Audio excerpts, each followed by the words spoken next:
Let's start.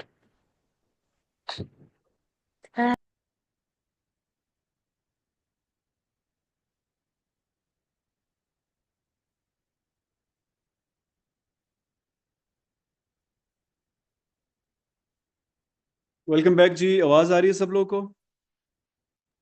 Ji sir, आ रही है। अच्छा, थैंक यू। हमारे पास अब सिर्फ 4-5 स्लाइड्स रह गई हैं, लेकिन इसमें ना बहुत इंपॉर्टेंट कंटेंट है। आप लोग प्लीज़ गौर से सुनिएगा। थोड़ा अपना सर्वर हिला लें। ये मेरा ख्याल है इस सब्जेक्ट के की सबसे मुश्किल समझ आने वाली 4-5 स्लाइड्स हैं। तो मैं मुझे तो बताने में इतनी मुश्किल नहीं होगी, मैं जल्दी से बताता जाऊंगा, लेकिन आपके जहन में कोई सवाल है तो ज़रूर पूछिएगा।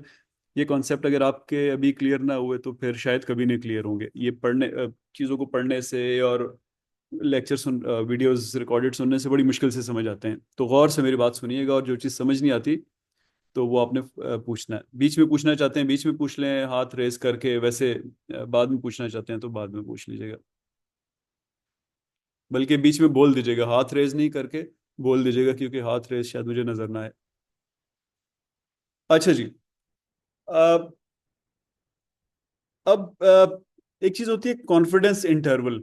कॉन्फिडेंस इंटरवल क्या चीज होती है कि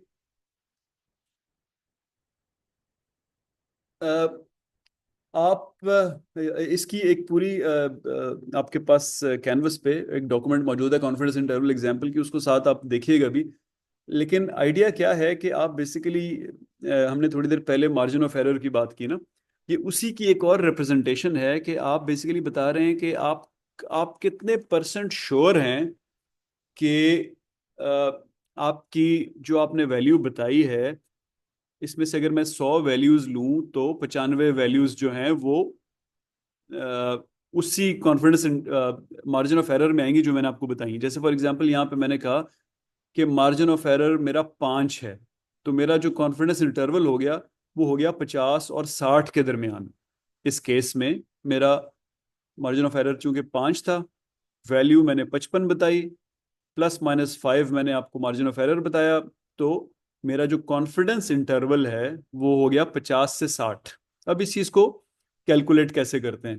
तो बेसिकली ये ऊपर फॉर्मूला देखिएगा जो लिखा हुआ है। इससे पहले सबसे नीचे वाले फॉर्मूला को देख लें।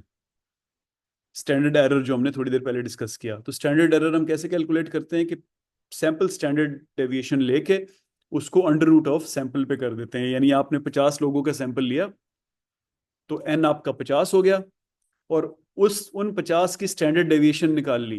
स्टैंडर्ड डेविएशन आप बड़ी आसानी से जब आपके पास डेटा हो तो निकाल सकते हैं। आपको एक्सेल भी निकाल देता है, सारे कैलकुलेटर्स भी डायरेक्टली निकाल देते हैं। तो स्टैंडर्ड डेविएशन को आप अंडर रूट ऑफ 50 पे अगर डिवाइड करेंगे तो उसको हम स्टैंडर्ड एरर कहेंगे।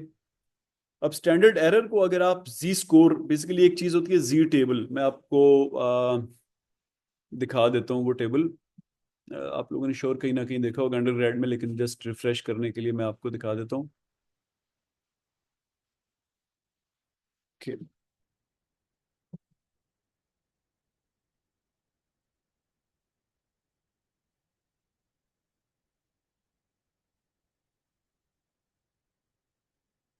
अच्छा सॉरी, ये स्टूडेंट्स टी टेबल है। जी टेबल भी बिल्कुल इसी तरह होता है, फर्क सिर्फ ये होता है कि उसको आप इस्तेमाल करते हैं 30 से ऊपर सैंपल में, इसको आप इस्तेमाल करते हैं 30 से कम सैंपल में।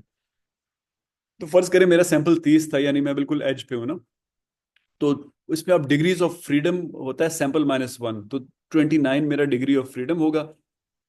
और मैं अपने दिमाग में पहले सिग्निफिकेंस लेवल एक अपने अपने दिमाग में रखूंगा, सिग्निफिकेंस लेवल के मैं 95% श्योर होना चाहता हूँ।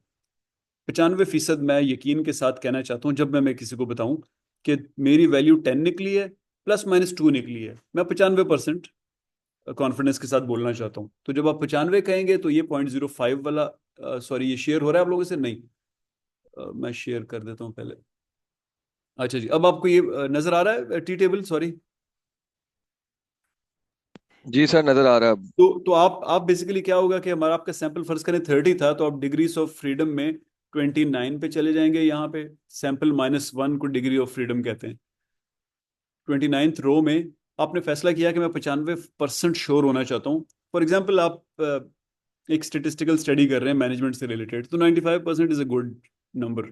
लेकिन आप स्टडी करना चाहते हैं किसी अनइम्पॉर्टेंट चीज़ पे, कि मैं जब सुबह सुबह जाता हूँ तो मुझे रास्ते में अच्छे दरख्त नजर आते हैं या नहीं नजर आते। अब ये चीज़ इतनी नहीं है कि जिससे किसी की जान चली जाए, तो वहां पे शायद आप मजीद कम करें और आप कहें मैं 85% श्योर होना चाहता हूँ, तो आप 0.15 पे आ जाएंगे, यानी 100 में से 15 निकाले तो 85 हो गया, एंड सो ऑन।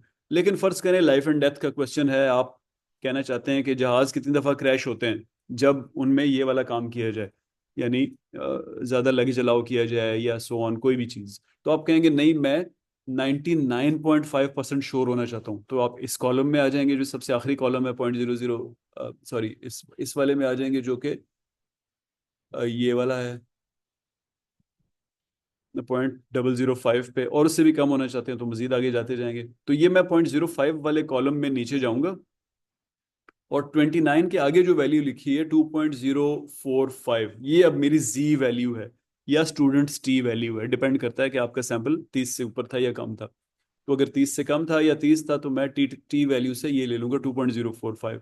और मैं वापस आ रहा हूँ अब अपनी प्रेजेंटेशन पे जो हम देख रहे थे।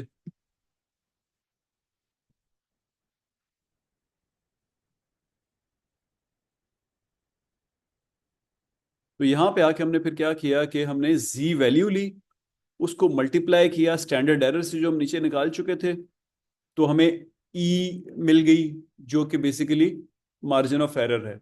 मार्जिन ऑफ एरर को अब हम ऊपर ले जाएं, देखिए फार्मूला में ऊपर जा रहा है, और सैंपल मीन को उससे प्लस माइनस कर रहे हैं, तो आपका सैंपल मीन फर्ज करें 10 आया और मार्जिन ऑफ एरर 2 आया, तो आपका कॉन्फिडेंस इंटरवल हो गया 10 ± 2। तो इस तरह निकालते हैं, नो बिग डील, आसान सी कैलकुलेशन है। तो अगर आप डिटेल में देखना चाहते हैं तो बल्कि देखें आप जरूर, एक डॉक्यूमेंट रखा हुआ है कैनवस पे, कॉन्फिडेंस इंटरवल एग्जाम्पल, उसमें एक कॉफ़ी शॉप की एग्जांपल लेके सारी कैलकुलेशंस करके तो बताया हुआ है कि कॉफ़ी शॉप का एवरेज कस्टमर कितनी स्पेंडिंग करता है।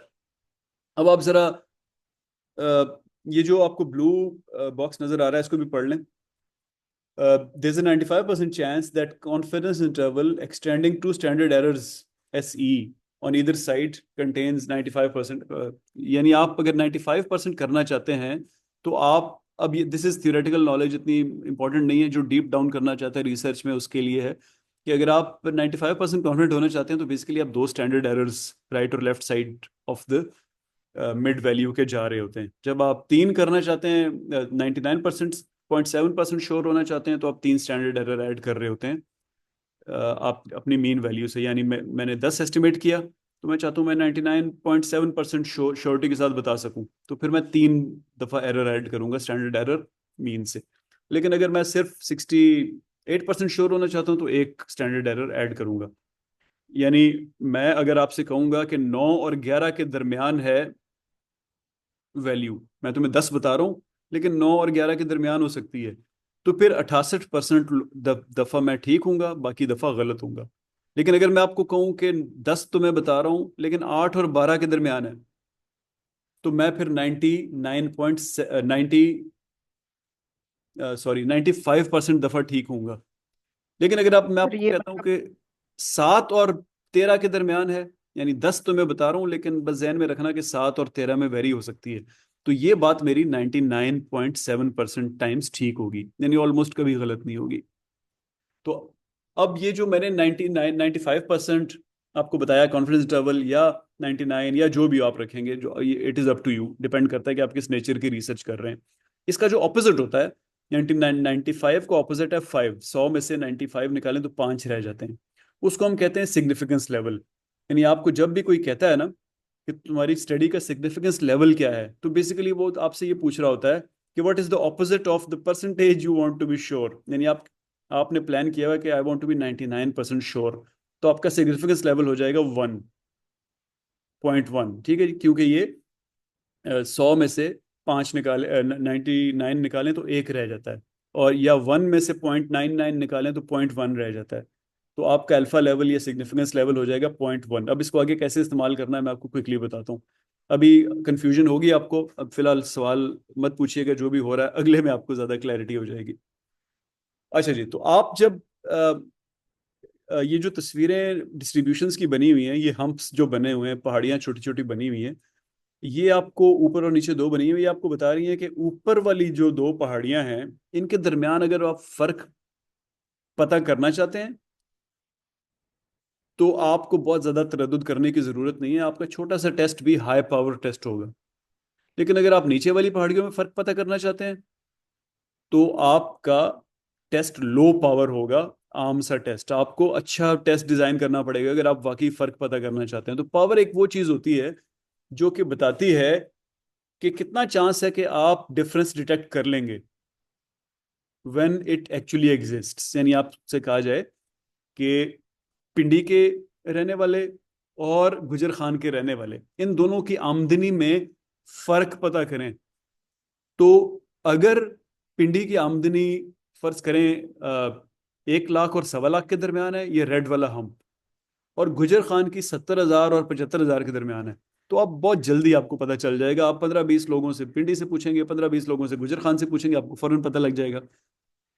लेकिन फर्ज करें कि पिंडी की 1,10,000 है और गुजर खान की 1,05,000 है, तो फिर इतने आराम से आप नहीं पता कर सकेंगे। आप उधर 5-5 से पूछेंगे तो वो आगे, आप हो सकता है आपको गुजर खान की, आप ऐसा सैंपल ले लें कि गुजर खान की ज्यादा लगे आपको। इसका मतलब है कि आपका डिजाइन की पावर नहीं है ज्यादा। पहले केस में ज्यादा थी क्योंकि इनहेरेंट डिफरेंस ही कम, बहुत ज्यादा था दोनों में। तो इस चीज को पावर कहते हैं कि how well you can detect the difference when it actually exists. So power is a probability, in other words, that you will correctly reject the null hypothesis when it is false. यानी null hypothesis क्या है? पिंडी और गुजर खान के लोगों की आमदनी एक जितनी नहीं है, दिस इज नल hypothesis। तो अगर ये बात झूठ है, यानी उनकी एक जितनी है, तो आप इस चीज को फिर रिजेक्ट कर देंगे अगर आपका टेस्ट हाई पावर का है। लेकिन अगर बात ये झूठ है, लेकिन आप टेस्ट ऐसा कर लेंगे कि दो दो लोगों से पूछा, असल में उनमें बहुत फर्क है, तो फिर आप लो पावर का टेस्ट आपका डिजाइन हुआ हुआ है। अब ये जो पावर है ये भी उसी तरह सैम्पलिंग साइज से, सैंपल साइज से डिटरमिन होती है। यानी 5-5 लोगों से पूछा तो लो पावर है, 5-5 हजार लोगों से पूछ लिया तो आपकी पावर एकदम बहुत बढ़ गई आपके टेस्ट की, क्योंकि अब आपके पास बहुत अच्छा मीन आ गया है, बहुत अच्छी स्टैंडर्ड डेविएशन आ गई, आपको एग्जैक्टली पता लग गया है। इसी तरह ये मैग्नीट्यूड ऑफ पॉपुलेशन इफेक्ट से भी पता चलता है कि आपस में ये सिमिलर हैं या नहीं। इसको कहते हैं मैग्नीट्यूड ऑफ पॉपुलेशन इफेक्ट, कि दोनों पॉपुलेशंस आपस में कितनी सिमिलर या कितनी डिफरेंट है। और एक तीसरी चीज होती है प्रोबेबिलिटी ऑफ टाइप 1 एरर। यानी पीछे जो आपने अल्फा लेवल सिग्निफिकेंस लेवल एक अपने लिए खुद ही डिटरमिन कर लिया था, जब आपने कहा ना 95% मैं श्योर होना चाहता हूँ, तो आप अपने लिए सिग्निफिकेंस लेवल 5% खुद ही डिटरमिन कर लिया। तो जितना आपका अल्फा लेवल बढ़ता जाता है, आपकी पावर बढ़ती जाती है। मैं मैं कह रहा हूँ कि मैं सिर्फ 50% श्योर होना चाहता हूँ, तो आपने अपना अल्फा लेवल बहुत बढ़ा लिया। 50% श्योर होना तो बहुत आसान है, इसका मतलब है आप आधी बार गलत भी हो जाए तो कोई मसला नहीं है। तो इसका मतलब है आपकी पावर अब बहुत ज्यादा है। ऐसा ही है कि कोई बंदा जो है वो, जिसको कहते हैं ना he has nothing to lose, तो उस सेंस में वो बहुत पावरफुल होता है, वो आके आपके ऊपर हमले भी कर सकता है, पत्थर भी मार सकता है आपको। लेकिन if somebody has a lot to lose, तो वो आपकी फिर बदतमीजी भी बर्दाश्त करेगा, सब कुछ करेगा। तो उस तरह की कोई चीज़ है यहाँ पे कि आपका अल्फा वैल्यू जब बढ़ जाती है तो आपकी पावर बढ़ जाती है, क्योंकि you can afford to make errors. और फिर चौथी चीज़ है वेरिएबिलिटी इन द पॉपुलेशन। नीचे बात हो रही थी दो पॉपुलेशंस के आपस में फर्क की, यानी यहाँ पे जो हम बात कर रहे थे, सॉरी एक हमारी स्लाइड में गायब हो गई है।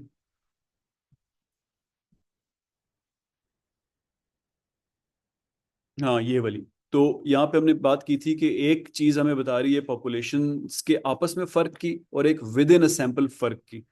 तो इन दोनों में भी वही फर्क है एस में और मैग्नीट्यूड ऑफ पॉपुलेशन इफेक्ट में, कि जो एस है वो पॉपुलेशन की वेरिएबिलिटी बता रहा है, और जो पॉपुलेशन इफेक्ट है वो दो की आपस में फर्क बता रहा है। अच्छा जी, अब पावर को थोड़ा सा और एक्सटेंड करें कि पावर जो है ना, वो पीछे हमने उसका अल्फा से रिलेशनशिप बताया कि जो जो अल्फा बढ़ता जाता है पावर बढ़ती जाती है, क्योंकि you can now afford to make errors बड़े अल्फाज में। दूसरी डेफिनेशन ये है कि पावर इक्वल्स वन माइनस बेटा। बेटा क्या है? Probability of making type two error. Type two error क्या होता है? कि नल हाइपोथेसिस गलत थी, यानी मैंने कहा कि पिंडी और गुजर खान के लोगों की आमदनी में कोई फर्क नहीं है, ये मेरी नल हाइपोथेसिस है। लेकिन एक्चुअली ये बात गलत है, एक्चुअली ये इन दोनों में बहुत फर्क है। तो अगर मैं इस नल को रिजेक्ट ना कर सका तो इसको कहते हैं टाइप टू एरर, यानी फर्क था उन दोनों में, और लेकिन मैं ये नहीं कह सका कि फर्क है, मैं वही कहता रहा कि फर्क नहीं है, तो इसको कहते हैं टाइप टू एरर।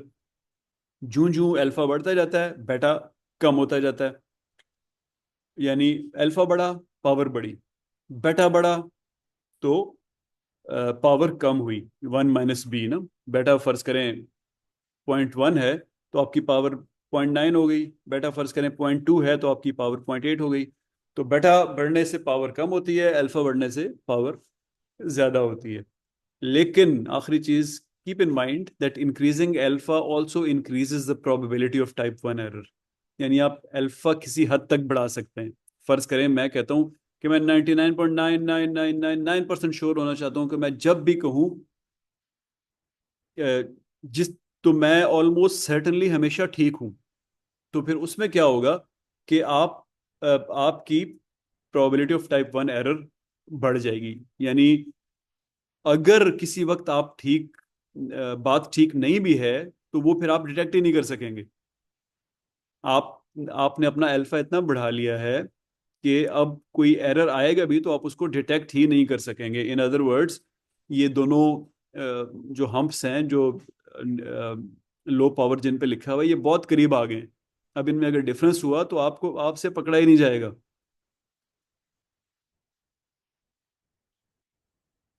अच्छा जी, तो ये हाँ अच्छा सॉरी, मुझे वापस जाने की जरूरत नहीं थी, इधर ही चीजें बनी हुई हैं। यानी आप देखें ये जो लेफ्ट साइड पे तीन हम्प्स बने हुए हैं, तो एक तरफ देखें स्टैंडर्ड डेविएशन 3 है, एक तरफ स्टैंडर्ड डेविएशन 1.5 है और एक तरफ 0.5 है। तो जहां जहां स्टैंडर्ड डेविएशन छोटी है वहां वहां डिफरेंट डिटेक्ट करना आसान है, क्योंकि इनमें कॉमनैलिटी। मेरा आपको माउस नजर आ रहा है? मेरा माउस हिलता हुआ नजर आ रहा है आप लोगों को? जी जी जी सर, आ रहा यस। है आ रहा है। तो इसमें देखें इन दोनों में ना SD 0.5 में कॉमनैलिटी सिर्फ यहाँ पे है। तो अगर आपने कोई एरर करना है वो इस एरिया में हो रहा होगा आपका एरर, इसका मतलब है एरर का चांस बहुत कम है। ऊपर चले जाएं तो इनमें कॉमनैलिटी ये है, ये जहां मेरा माउस मूव कर रहा है, ये और ये कॉमनैलिटी है। तो अगर आप कोई एरर करेंगे यहाँ पे कर रहे होंगे, क्योंकि यहाँ पे दोनों की वैल्यू एक है, आप कंफ्यूज हो जाएंगे। इसी तरह ऊपर वाले में देखें तो कॉमनैलिटी बहुत ही ज्यादा है, वहां पे बहुत चांस है एरर होने का। तो इन अदर वर्ड्स ऊपर वाले में अगर मैं बहुत ज्यादा अल्फा बढ़ा लूंगा तो फिर ये जो छोटा मोटा डिफरेंस है ये भी मुझसे डिटेक्ट नहीं होगा, मैं कहूंगा हाँ बिल्कुल ये दोनों एक ही जैसे हैं। अच्छा जी, अब ये प्रॉब्ली हमारी आखिरी स्लाइड है। मुश्किल वाली चीज़ों की मुश्किल चीज़ें ख़त्म हो गई हैं। मुश्किल चीज़ों को सम अप करने के लिए कि आप कैसे पावर, ये मैंने आपको खाली इसकी थ्योरेटिकल डिटेल बताई। इस होपफुली इम्तिहान में मैं आपसे कोई इस तरह का मुश्किल सवाल नहीं पूछूंगा, लेकिन you you have to understand, क्योंकि बेसिकली कोई बंदा कहता है ना मुझे रिसर्च मेथोडोलॉजी बहुत अच्छी आती है, तो वो सिर्फ इन 3 4 स्लाइडों की बात कर रहा होता है। This makes the difference. जिसको ये चीज़ अच्छी तरह समझ आती है वो गुरु होता है रिसर्च मेथोडोलॉजी का। सिर्फ ये 3 स्लाइडें, जिसको नहीं समझ आती वो ऑब्वियसली, एक्चुअली मेरा ख्याल है कि जब मेरा एक्सपीरियंस ये है कि 80 से 90% प्रोफेसरों को भी नहीं समझ होती है। तो ये फर्क होता है आरएम के एक्सपर्ट का और आरएम के नॉन एक्सपर्ट का। तो आप बहुत से सॉफ्टवेयर जो है, ये मिनिटैब में है, लेकिन हर सॉफ्टवेयर में आप पावर पता कर सकते हैं। ये देखिए आपके पास जो लेफ्ट साइड पे एक इंटरफेस बना हुआ है, इसमें बेसिकली 4 चीजें हैं। सैंपल साइज, दूसरा लिखा हुआ है डिफरेंसेस, यानी पीछे जो हमने बात की थी ना ये वाली 3 की, कि इनमें कुछ पॉपुलेशन एक दूसरे से ज्यादा डिफरेंट है, कोई एक दूसरे से कम डिफरेंट है, तो उस डिफरेंस की बात हो रही है। डिफरेंसेस यहाँ पे पावर वैल्यूज की आपको कितनी पावर चाहिए, यानी आपको अपनी रिसर्च की पावर हाई चाहिए या लो चाहिए, और यहाँ नीचे लिखा हुआ है स्टैंडर्ड डेविएशन। तो आप इन चारों में से कोई 3 चीज इसको दे दें तो ये आपको चौथी चीज बता देगा। जैसे फॉर एग्जांपल आप इसको बताएं कि मेरी पॉपुलेशंस आपस में ये को डिफरेंस का एक और एक मेजर होता है, उसको कोहेंस डी कहते हैं, वो हम अगली प्रेजेंटेशन में देखेंगे।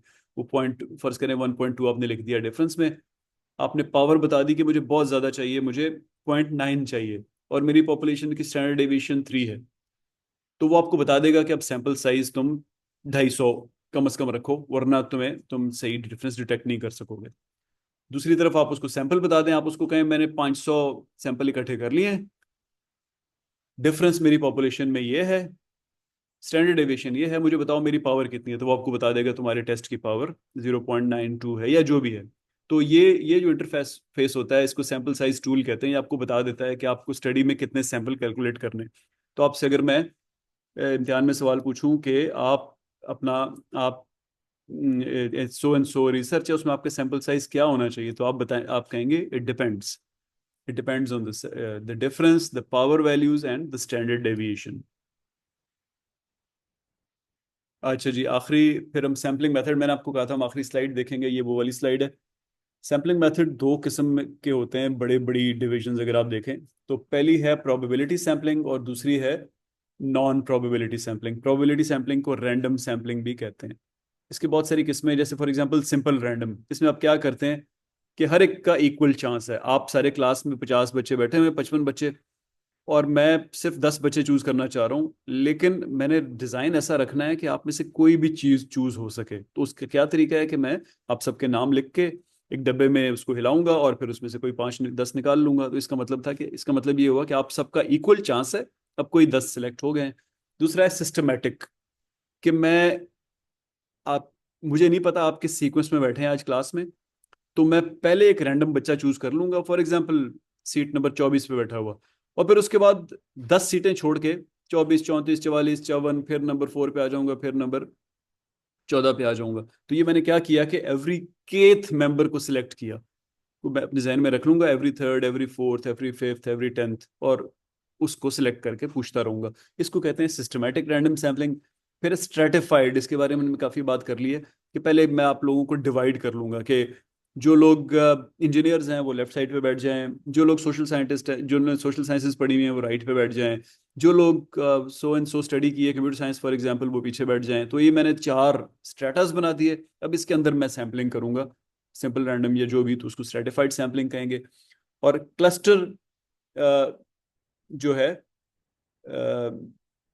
क्लस्टर का मतलब होता है कि आप पॉपुलेशन को क्लस्टर्स में डिवाइड कर दें। अब ये दोनों, क्लस्टर और स्ट्रेटिफाइड में क्या फर्क है कि क्लस्टर का आपस में तादाद में फर्क होता है, और स्ट्रेटिफाइड जनरली तादाद में फर्क नहीं होता है। ये मेरे पास, एक मिनट मुझे जरा आगे करने दें, मैं देखता हूँ, मेरे पास नहीं, तस्वीर नहीं है। तो बेसिकली क्लस्टर और स्ट्रेटिफाइड में ये फर्क होता है कि क्लस्टर में ग्रुप साइज में फर्क होता है, और स्ट्रेटिफाइड में ग्रुप ग्रुप साइज, क्लस्टर में सॉरी ग्रुप साइज एक होता है, और स्ट्रेटिफाइड में ग्रुप ग्रुप ग्रुप साइज मुख्तलिफ हो सकते हैं, क्योंकि ज़रूरी नहीं है कि आपकी क्लास में 10 ही कंप्यूटर साइंस के बंदे हों, हो सकता है 12 हों, इंजीनियर्स हो सकता है 15 हों। तो इस केस में हम आपकी जो सैम्पलिंग है उसको हम स्ट्रेटिफाइड कहेंगे, अगर बराबर होता तो हम उसको क्लस्टर कहते हैं। दूसरा जो दूसरी टाइप है, इसके और भी ये मैंने आपको 4 बताए, और भी टाइप्स हो सकती हैं। दूसरी जो टाइप्स है, लेकिन सबसे कॉमन यही है चारों। फिर नॉन प्रोबेबिलिटी में कन्वीनियंस सैम्पलिंग है, कि जो आसानी है, जो पकड़ा जा रहा है बस उससे क्वेश्चनर भरवाते रहे, इसको कहते हैं कन्वीनियंस सैम्पलिंग। फिर पर्पजिव या जजमेंटल या सिलेक्टिव या सब्जेक्टिव, इस तरह बहुत सारे वर्ड्स हैं। इसका मतलब होता है कि मैं बाय पर्पस बंदे ढूंढ ढूंढ के उनसे कर रहा हूँ। जैसे फॉर एग्जांपल मैं जानना चाहता हूँ कि आप लोग जो शुगर के मरीज हैं वो आजकल क्या खाते हैं, तो अब मैं हर एक से नहीं पूछ सकता ना, मुझे पर्पसिव सैम्पलिंग करनी पड़ेगी, सिर्फ उससे पूछना पड़ेगा जो एक्चुअली शुगर का मरीज है। तो ये रैंडम तो नहीं है, लेकिन मुझे ऐसे ही करना पड़ेगा। रैंडम तो बेकार हो जाएगी इस केस में, उसमें तो अगर हेल्दी लोग आ गए तो मेरी सारी स्टडी खराब हो जाएगी।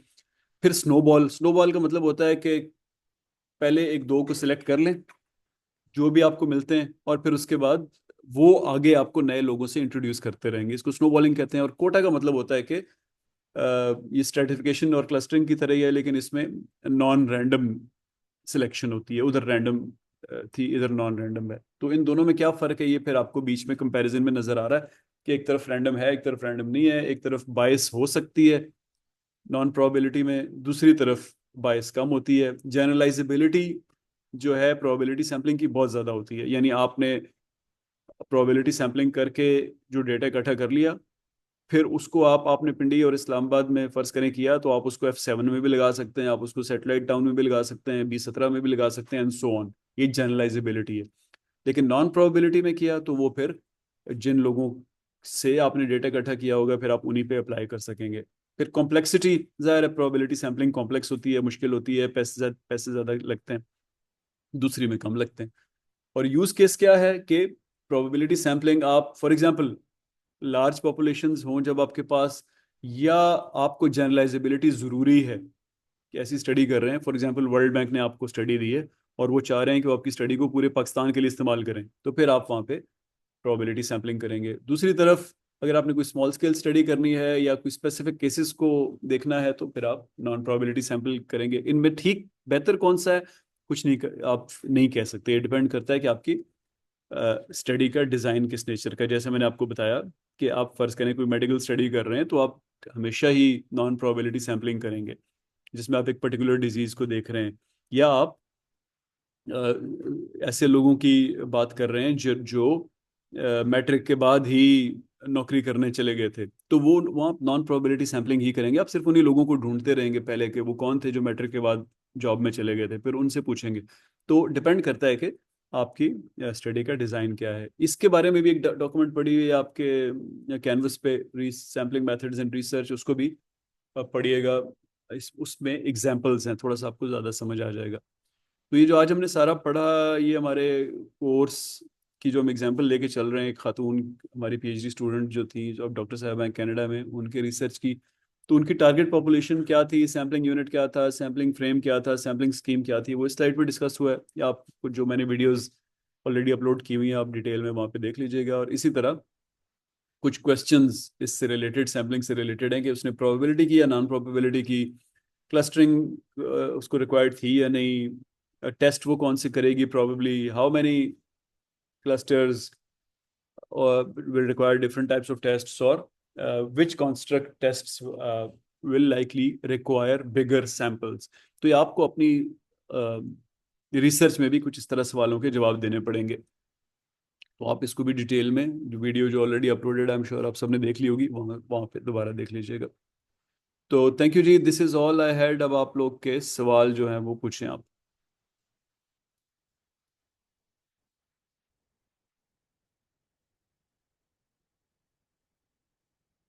ये थोड़ा सा कॉम्प्लेक्स है, आई एम श्योर आप लोगों को सवाल फ्रेज करने भी मुश्किल होगी, तो आप बेशक जो है देख के दोबारा मुझे अगर व्हाट्सएप पे भी सवाल भेजना चाहते हैं ऑडियो में, या ऑडियो में भेजें तो अच्छा है, उससे बात सही समझ आ जाती है, वरना अभी जो पूछना चाहते हैं वो ज़रूर पूछें। Sir can we go to the graph slide, वो जो जहाँ अल्फा और हम डिस्कस कर रहे थे पावर भी। जी जी, sure sure. This one sir, वो नेक्स्ट, ये सर। जी सर इसमें if we are increasing alpha, meaning by कि हम स्टैंडर्ड डेविएशन जो है वो अपनी इंक्रीज करें, एरिया इंक्रीज करें, तो तो एरर एरिया के एरिया चांसेस तो कम अल्फा, एरिया कम हो जाएगा, यानी जो आपका एरिया है ना वो कम हो जाएगा, अल्फा बढ़ेगा जब। अल्फा ये साइड वाले ब्लू एरियाज है ना, जी सर। तो अगर आप इसको बढ़ाएंगे तो बीच वाला कम हो जाएगा ना। बीच वाला कम हो जाएगा, तो लेट्स टेक इट अदरवाइज, कि जी, if we are decreasing alpha, तो बीच वाला बढ़ जाएगा बिल्कुल। बीच वाला बढ़ जाएगा, मीनिंग में एरर, हम ज्यादा एरर के चांसेस को हम मतलब कि हम अफोर्ड कर सकते हैं। हाँ, ऐसे ही है ना सर? बिल्कुल आपका कॉन्फिडेंस बढ़ जाएगा। और तो आप जब कॉन्फिडेंस। किसी को हाँ, आप जब किसी को बताएंगे तो ज्यादा चांस है कि आप ठीक बात बता रहे होंगे।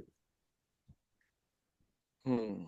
यानी 100 बंदों को बताएंगे तो इस केस में जो अभी नजर आ रहा है उनमें 95 बंदों को आप ठीक बात बता रहे होंगे, 5 को प्रॉबेबली गलत भी बता सकते हैं। बढ़ा देंगे तो 96 97 तक पहुंच सकता है।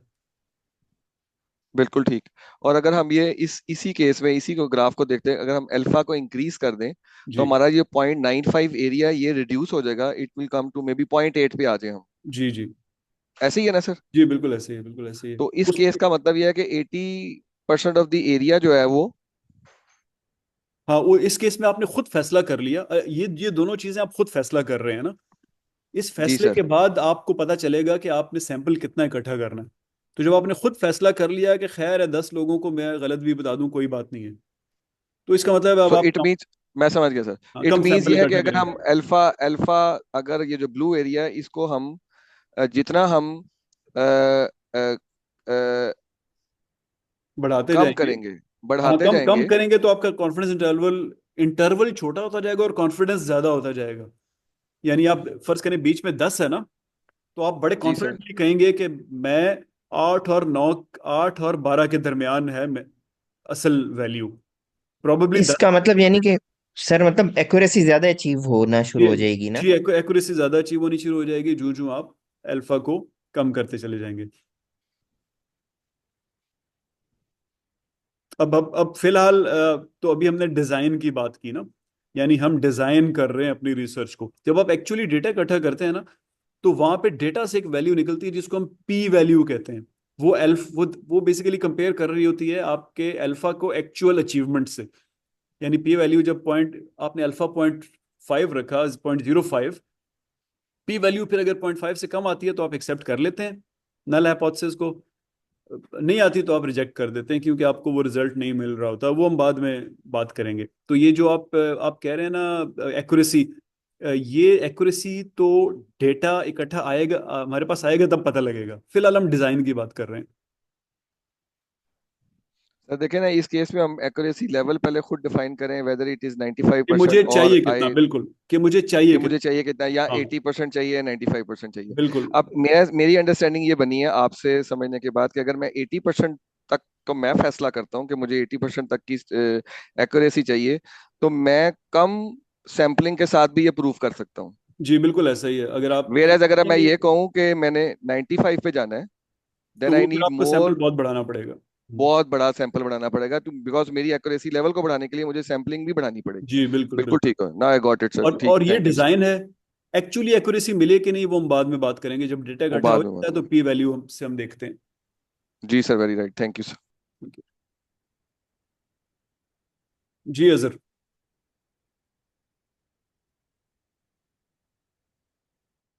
अच्छा, फैसल तुम्हारा कोई सवाल नहीं है? नहीं सर, यही था वो। फैसल सर नवाज, उस्मान ने पूछ लिया। सॉरी फैसल तुमने पूछ लिया, फैसल नवाज को कह रहा हूँ। तुम लोगों की क्लास इतनी बड़ी है कि हर नाम के जो है ना 3 3 लोग कम से कम मौजूद हैं। अभी अभी इस वक्त हमारी पास उस्मान 2 हैं और फैसल 2 हैं। अच्छा, हमारा टाइम खत्म होने वाला है जी। कोई किसी का सवाल नहीं है तो फिर हम खत्म करते हैं। ठीक है फैसल, थैंक यू। मैसेज मिल गया मुझे, तुम्हारा रिटर्न मैसेज, थैंक यू जी। अब लेकिन रिमेंबर कि अगर आपके जहन में कोई और सवाल आता है तो यू आर वेलकम। आप व्हाट्सएप पे ना मुझे प्राइवेट में, बल्कि ग्रुप पे रखना है, ग्रुप पे भी छोड़ दें, एक वॉइस नोट छोड़ दें, क्योंकि वॉइस से ज़रा समझ आ जाती है एक्चुअली क्या पूछना चाह रहे हैं आप। तो मैं उसका जवाब आपको वहाँ पे दे दूंगा। बट रिमेंबर कि ये 3 स्लाइडें जो हैं, ये दे आर द कह लें कि बिल्कुल डेप्थ ऑफ रिसर्च मेथोडोलॉजी। तो आप ज़रूर समझने की कोशिश करें अगर आपके पास आधा आधा पौना घंटा है तो। थैंक यू जी। जी सर, थैंक यू सर।